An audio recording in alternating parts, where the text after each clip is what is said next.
If your garden isn't producing the way you hoped, the problem might not be watering, fertilizer, or pests. It could be the plants growing next to each other. Some plants simply don't make good garden neighbors. Today, we'll look at 5 common plant pairings that are best kept apart, especially in raised beds and small space gardens. If you're growing any of these together, don't worry. We'll explain why these combinations can cause problems and what you can plant instead.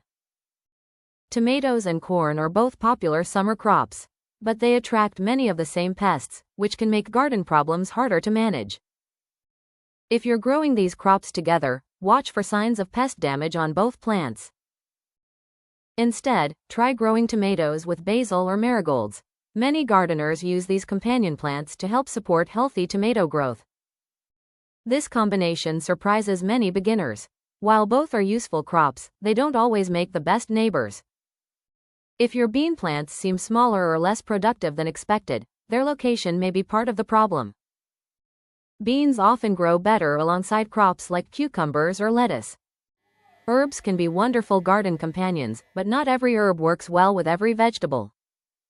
Some gardeners find cucumbers don't perform as well when planted too close to sage.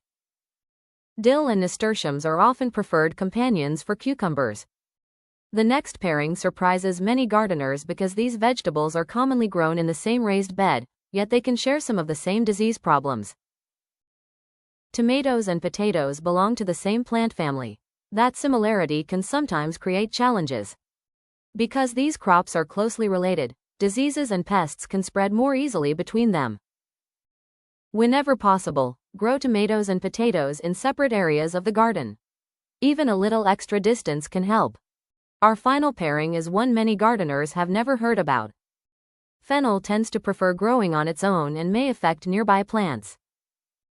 If you enjoy growing fennel, consider giving it a separate spot in the garden where it won't compete with other vegetables.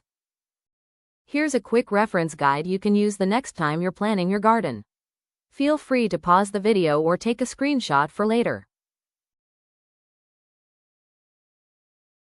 Don't worry if you've planted some of these together already.